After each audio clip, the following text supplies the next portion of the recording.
Welcome everyone to Beyond the Adventure. Today's episode is the world's longest pedestrian bridge, and let's get started. So opening this episode up here, I want to show you guys this shot of this pretty cool tunnel that I found while I was trying to find the spot to begin today's adventure. Now, this actually takes place all the way up in Poughkeepsie, New York. This took place, the original air date of this episode, let me see if I can find it, was November 1st? Yeah, November 1st was the original update, or the original upload, or original premiere date of this episode. Here's another shot of that same tunnel going through it again from the other side.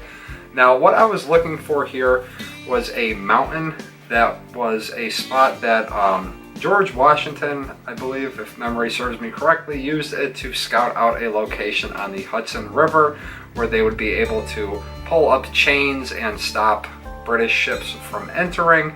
Now, I'm not too entirely sure what town I am driving through right now, but in a minute here, we're going to be arriving on the spot. Now, also, you will notice that there was no introduction or intro clip for this video right here. I just completely forgot to film one. Amanda was doing a wedding up at the time in New York, so I had left the hotel and went out and tried to find a couple of cool spots to film.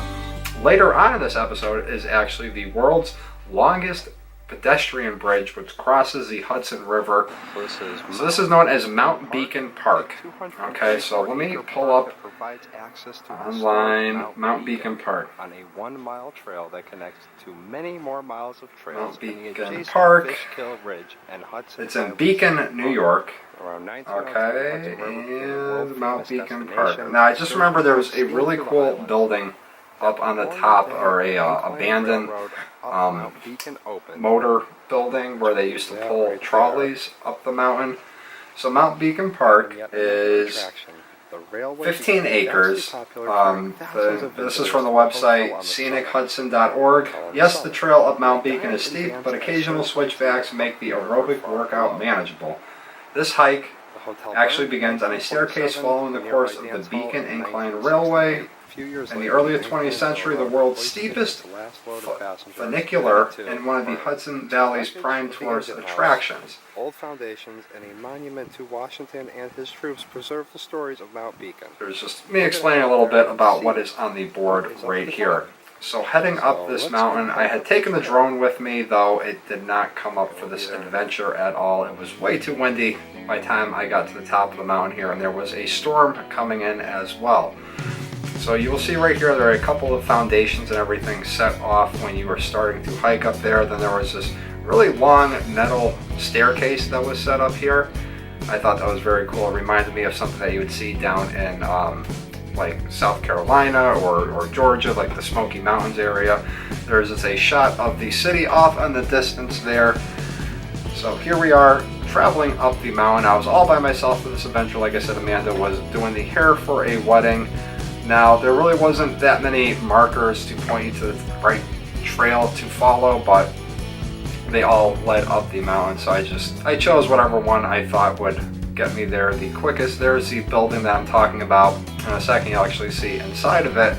You can see the power lines running. You see a bridge off in the distance. Alright, looks like we made it to the top. So here we are at the top. Here's the old wheelhouse, and you'll see there's a couple old motors up there where they used to attach the cables to pull the trolley cars up the mountain. I always love this shot that I filmed right here of the time-lapse in between the doorway of this dilapidated and deteriorating building right here. I thought it was a cool shot. You can actually see the storm that I'm talking about off in the distance moving in.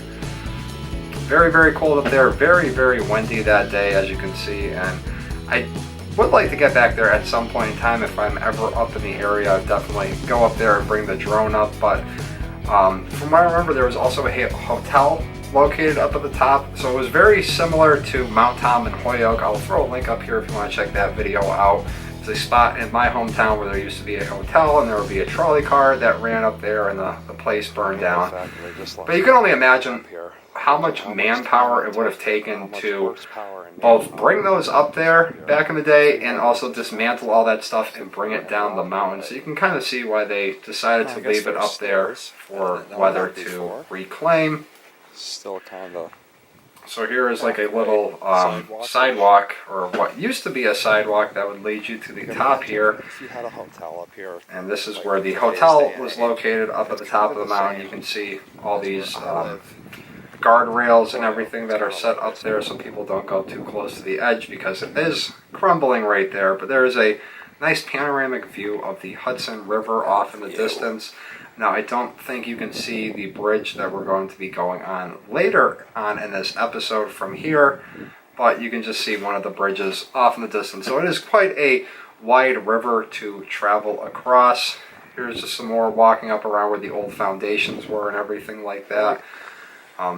looks like There was a carriage house or something like that here as well, that one of the foundations is left behind from.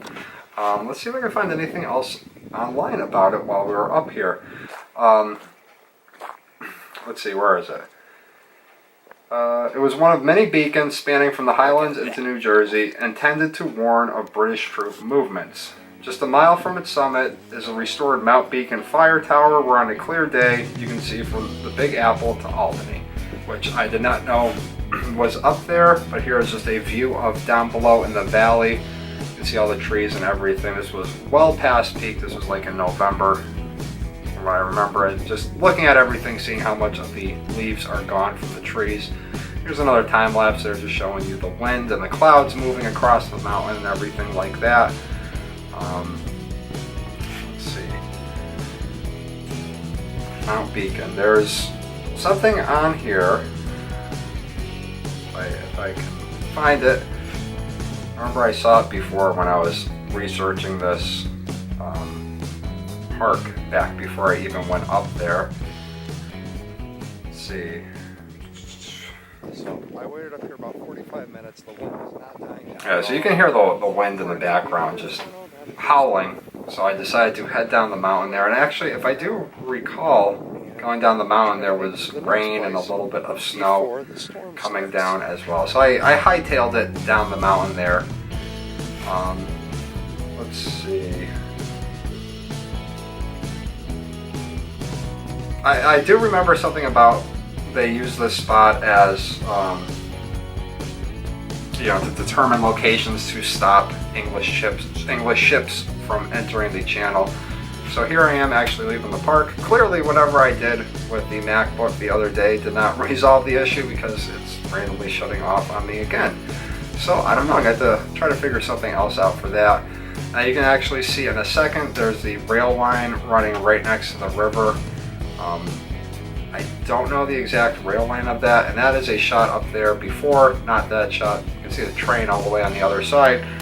This, like I said, that previous mountain that I just showed you there was the mountain that I was on. I was on all the way on the top. This right here is the walkway over the Hudson. It is the world's longest pedestrian bridge, and it's a very, very cool spot. You basically start in this parking area and you walk all over, like you walk above a good portion of the town, a good portion of the railway station, and you go over the entire river. I forget how long it is. It's like a mile or so. Yesterday was too windy, so let me see. we're going to explore this walkway over the Hudson. So at this day when we went here, they had some, I don't know, they had some rally or something going on later on in the afternoon. Now I had taken the drone with me. I had planned on going all the way over to the other side of the bridge and flying it and getting a couple of shots of the bridge, and that just did not happen. It was way too windy up there, but you can see how high up you are crossing over this bridge. And there's actually a point where there is an elevator there to raise you up to the top level. That's just straight bridge all the way across. You can't even see to the other end of it. That's how far away it is. Now I think we walked a good halfway across this bridge right here. You see, we're still not even over the river. We're still walking above the city right there. So, let's see. Where is... They have a bunch of stuff on the walkway here, like events going on, but they don't have a history on it. All covered in coal. Let's see. So this, okay, here we go. In October of 2009, the walkway over the Hudson State Historic Park opened as a legacy project of the Hudson Fulton Champlain Quadricentennial. The park provides access to the Hudson River's breathtaking landscape for pedestrians, hikers, joggers, bicyclists, and people with disabilities. The bridge deck stands 212 feet above the river's surface and is 6,768 feet long, or 1.28 miles, making it the longest elevated pedestrian bridge in the entire world. It was built in the late 19th century to link New York and New England to an extensive nationwide railroad network. For decades, it was a major rail corridor for both freight and passengers. Clearly, I can't speak right now, so I'm just not even going to try. Anyways, that is a bridge off in the distance when we're actually entering Poughkeepsie. We had crossed it over at night. It was all lit up. It was very, very cool. And a little backstory here. This was the first time I ever suffered a demonetization on my channel. Now, from what I gathered, I had to sign into the hotel's Wi-Fi to read some of the comments, and when I was going through the comments on my page, something happened and YouTube decided to block all of the monetization for every video from my channel. I still don't understand what happened there. But anyways, guys, that is the end of the episode. Thank you very much for watching. I will see you tonight for another episode of Beyond the Adventure. Peace.